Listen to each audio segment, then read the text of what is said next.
I will never forget my first suspicious object moment in Israel. It was a random weekday. I had just awoken in my new apartment on Dizengoff Street in Tel Aviv a few weeks after moving to Israel in 2013. After getting ready, I walked down the apartment building stairs as usual, made my way onto this bustling street, and suddenly saw a massive group of people in front of me on the sidewalk. Confused, I walked a few more feet to the outskirts of the crowd, stood on my tippy toes, and tried to see what was happening. Outside of a police siren and some black and yellow caution tape, I could not understand what all the commotion was about. Was it a parade of some kind that I did not hear about? Was it because of a construction site? A car accident? Did then U.S. President Barack Obama just arrive in Tel Aviv? No, one of the Israeli bystanders told me. It was a hefetz hashud, Hebrew for a suspicious object. In other words, the bomb squad had arrived after someone reported a bag without an owner. They quarantined off one of Tel Aviv's most popular streets, and then, a few seconds later, a loud boom lightly shook the ground beneath us, ruffled the leaves of nearby trees, and echoed throughout Dizengoff Street in both directions. The bomb squad had just used a robot to blow up this suspicious object. Within seconds, the black and yellow caution tape was removed and everyone went on their way as if none of this had transpired in the first place. Welcome to Israel. I soon learned that this suspicious object incident was a routine occurrence in Israel. It happens every week, sometimes multiple times a week throughout the country. In America, where I was born, most people would just ignore a bag left alone. But in Israel, the social contract has it that you must report any inkling of a suspicious object just to be on the safe side. This disturbing trend dates back to at least 1971, when a bomb exploded in the popular Patra restaurant, located in downtown Jerusalem. The bombing, executed by the Popular Front for the Liberation of Palestine, killed 3 people and injured more than 20 others. The restaurant was a symbolic target due to its popularity among civilians, emphasizing the Palestinians' use of bombings to sow fear in public spaces. 4 years later, a bomb was placed in a refrigerator in the crowded Zion Square in downtown Jerusalem, a central location frequented by civilians. The explosion killed 15 people and wounded 77 others. The attack, carried out again by the Popular Front for the Liberation of Palestine, marked an escalation of terrorist bombings in urban Israeli areas, aiming to maximize civilian casualties. In 1978, Palestinian terrorists hijacked a bus traveling along the coastal road in Israel and engaged in a shooting spree before detonating bombs inside the bus. The attack resulted in the deaths of 38 Israeli civilians, including 13 children, and wounded 71 others. The operation was planned by Dalal Mughrabi of the Palestine Liberation Organization and was one of the deadliest attacks on Israeli civilians at that time. In 1994, a Hamas suicide bomber detonated a car packed with explosives on Jaffa Street, one of the busiest areas of downtown Jerusalem. The explosion killed 6 civilians and wounded dozens of others. This bombing targeted a densely populated civilian area, a hallmark of Hamas's strategy in the 1990s. That same year, another Hamas suicide bomber blew himself up on a bus in central Tel Aviv, killing 22 civilians and wounding 50 others.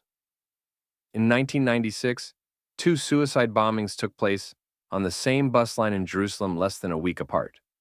The first killed 26 people, and the second killed 19 more. Both attacks injured over 100 people. These bombings were part of Hamas's broader strategy to derail the Israeli-Palestinian peace process following the assassination of Israeli Prime Minister Yitzhak Rabin in 1995. 1 year later, a bomb exploded in the central Hebron market, killing 4 Israeli civilians. This Palestinian Islamic Jihad attack came in the wake of renewed tensions across the city, where both Israelis and Palestinians lived under fragile arrangements. The use of a market as the target was intended to disrupt civilian life and spread terror in a mixed community. 6 months thereafter, 2 Hamas suicide bombers detonated explosives in the busy Mahane Yehuda market in Jerusalem, killing 16 people and injuring 178. The market, a central shopping location, was packed with civilians when the bombers struck. This attack was one of the deadliest of the 1990s, designed to disrupt normal civilian life. Then ensued the notorious Second Intifada, which immediately followed the Camp David summit in the year 2000, mediated by then U.S. President Bill Clinton. It was there that Israel, led by leftist Prime Minister Ehud Barak, made significant proposals as part of a peace deal to resolve the Israeli-Palestinian conflict for good, including 1. Israeli withdrawal from 91 to 95% of the West Bank, the entire Gaza Strip under Palestinian control. 2. Palestinian sovereignty over parts of East Jerusalem, including most Arab neighborhoods. 3. Palestinian administrative control over the Arab areas of Jerusalem's Old City, with the possibility of sovereignty over parts of the Temple Mount, or shared governance. And lastly, 4. The creation of an international fund to compensate Palestinian refugees. In exchange for these concessions, Israel sought a clear, comprehensive agreement that would end all claims and hostilities, signaling the end of the conflict. This included mutual recognition of each state's right to exist and the recognition of Israel as a Jewish state.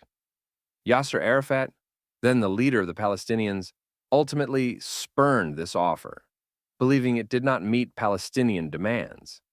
But instead of renegotiating the various aspects, he outright rejected the proposal and went on to sanction the Second Intifada, resulting in more than 1,000 Israeli deaths, mostly civilians, via waves of Palestinian suicide bombings in nightclubs, buses, restaurants, and other public places. Then came the rocket attacks emanating out of Gaza. A 49-year-old grandfather and 3-year-old boy were the first deaths produced from rockets fired at Israel by Palestinian terrorists in the Strip. Their deaths prompted Israel's Ministry of Defense to undertake a project that would result in an innovative missile defense system, known today as the Iron Dome.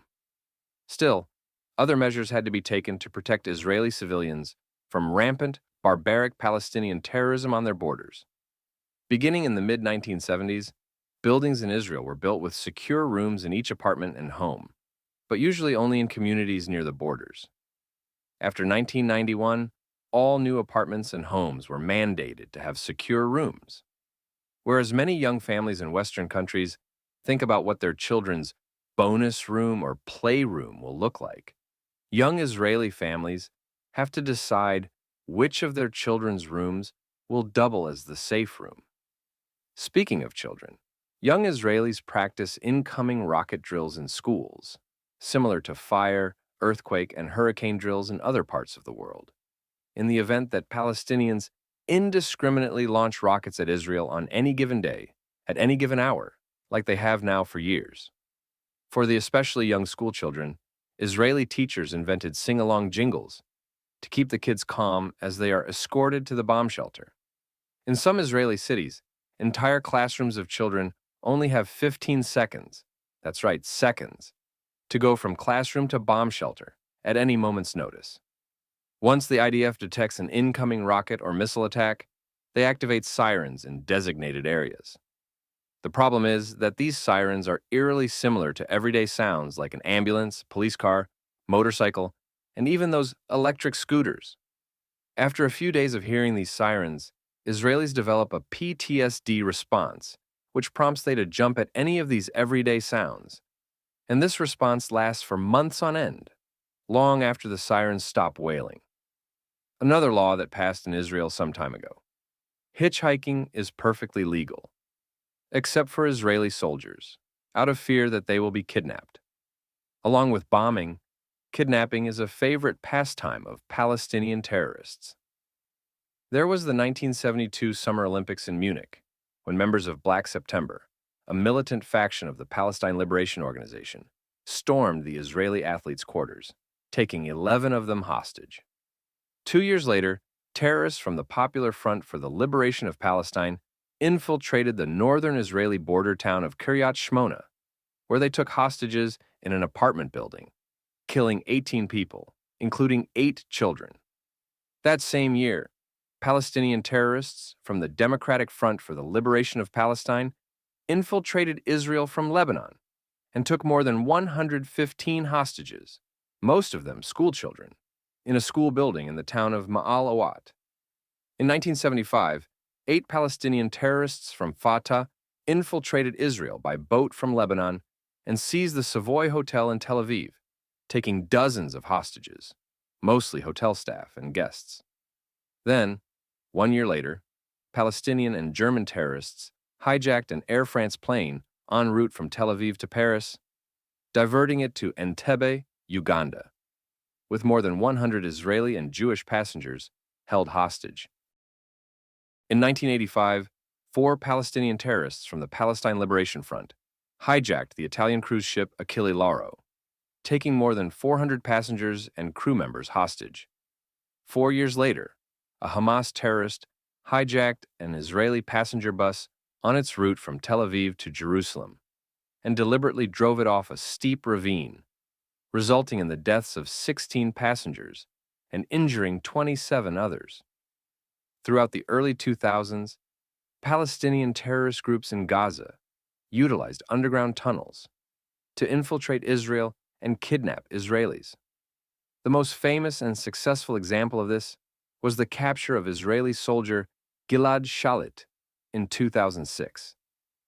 Hamas operatives tunneled into Israel and attacked a military post near the Kerem Shalom crossing, killing 2 soldiers and capturing Shalit, who was held captive in Gaza for more than 5 years.